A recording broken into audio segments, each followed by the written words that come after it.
Alrighty, Rudy, y'all. Once again, T-Biz back, and this is new comics for the week. I'm dialing it way the f back. Some books I'm starting to give up on. There's some books I thought the characters are cool.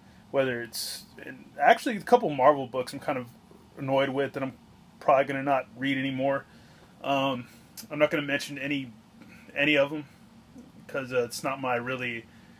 I don't want to sway anybody's decision on what to read or anything like that. Plus, I'm nobody anyways to be, tell people what to read. So I'm not going to do that. And I'm really pissed off about the Convergence and Secret Wars thing because I hate it when they do this stupid money grab and come up with all these different stories and issues, and it's just stupid money grab, and I don't like it. And when a friend of mine was telling me, you all know is Juan or Bat Juan, it tells me for like DC, they're just kind of, I guess, cleaning house in a way, or gonna see what, I guess, do away with certain lines of comics and then see what they're gonna, come up with after, for the new run or for the, new season, I guess, of comics or whatever, new year or whatever. But I think it's a bunch of BS. Just leave the damn comics alone. And I just hate reboot. I'm just tired of reboots and crap, and just, I don't know. I liked Infinity Gauntlet #1. I thought that was pretty damn cool,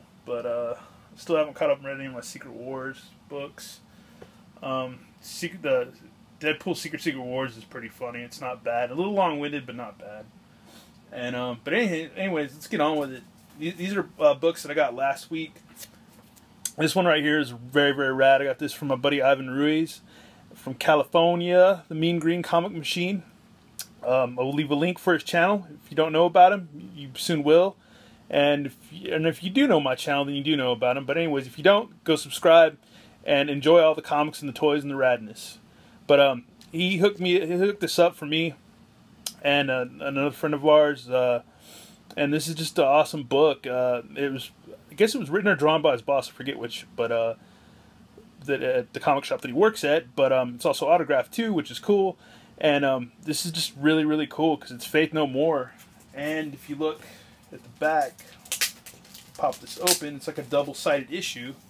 You've got it's a whole bio of Faith No More, which is awesome. And then you got a bio of Mr. Bungle on the back, Patton's other band, or Mike Patton, frontman of Faith No More and stuff, and many other awesome projects. But if you're a Faith No More fan and you know anything about Faith No More, or if you're a big Mike Patton fan, this is a really cool book and really cool read because it. I usually think I know everything about Mike Patton, but there was at least like mention of like 1 or 2 projects that I didn't know about in this book, which is really cool, and I really appreciate finding that out because I thought I knew all there is to know, and sometimes you don't always know all there is to know. But anyhow, thanks, man. Thanks for hooking that up, and I owe you big time. I really do, and I haven't forgot about it. And I hooked this up on a whim because I was trying to explain to Overlord one day who the hell Red Sonja was because he didn't know. And I scored this on a whim. I just bought it. I can't even remember how much I paid for it. It's really not in that bad a condition. There's little dings on the spine, but it's really not that bad a condition. And it's Red Sonja #1, She-Devil with the Sword. I've always liked this movie. I even like the movie with Brigitte Nielsen. Who's that?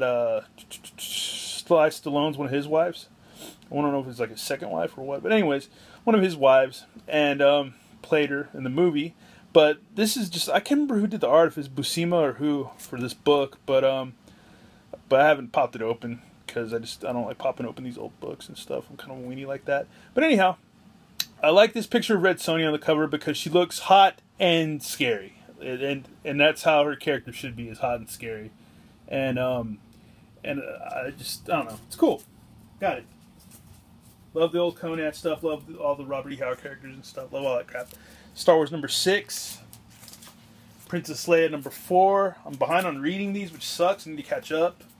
And Star Wars #6. I didn't realize, I don't know if it's Aaron or Cassidy. I can't remember who writes what for the Star Wars, but there's another book that I read from them that I like too.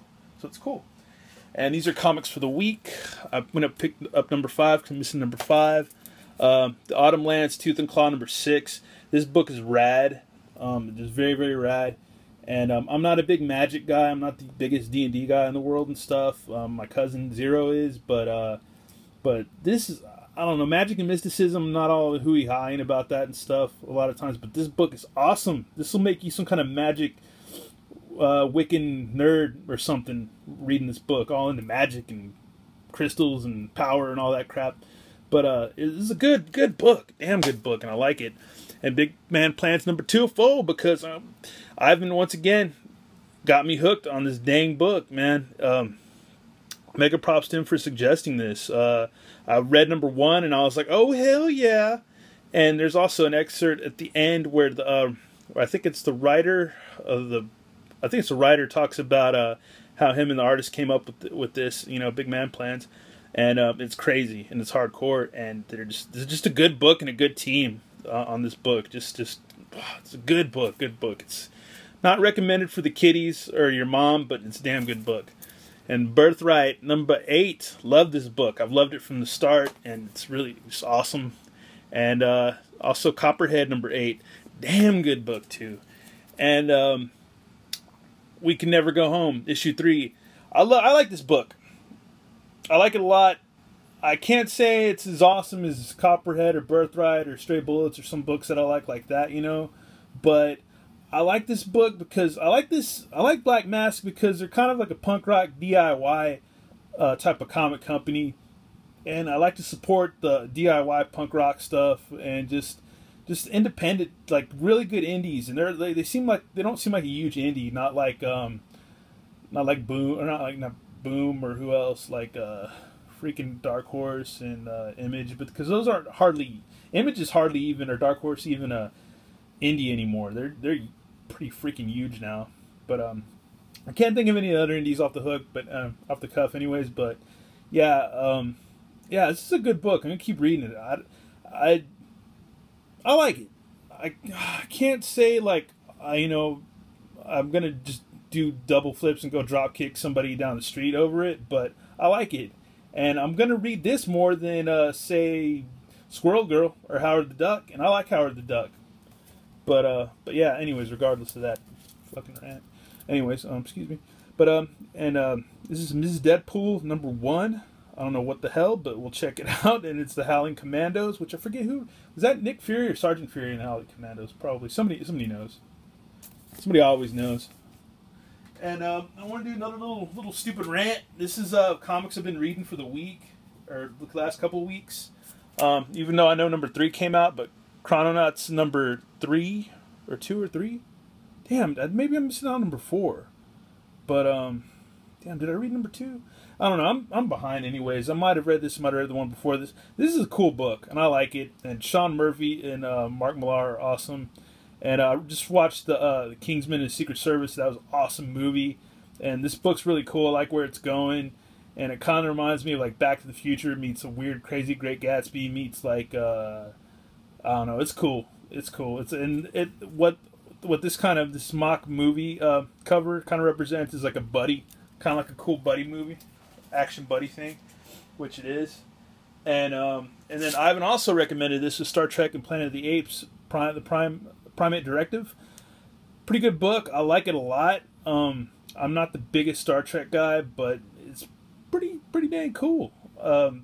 It's pretty cool. I can't wait to see where it goes. I need to pick up some more issues of it, but I only have issue 1. Southern Cross. I'm already at number 3. I can't remember what issues I've read. I know I've read 1 and 2. Maybe I've read 3 too. But this is a good spooky space story, and the art is awesome, and it's just cool. There's a lot of cool cutaways and scenes and stuff like that within the book that are really cool, and I like that. And also Space Riders is sick. I need to find some more issues of this to send out to certain buddies and stuff that would dig this, because this is a really good book and the art's really trippy. And the guy flies in a skull spaceship, so you can't beat that. And then Kanan number 2. This book was awesome. I like hearing the story about Kanan, and this takes place around Order 66, or a little of the backstory at least does, which is pretty cool. And one of my biggest disappointments and letdowns was the finale in Conan and Red Sonja, Age of Death.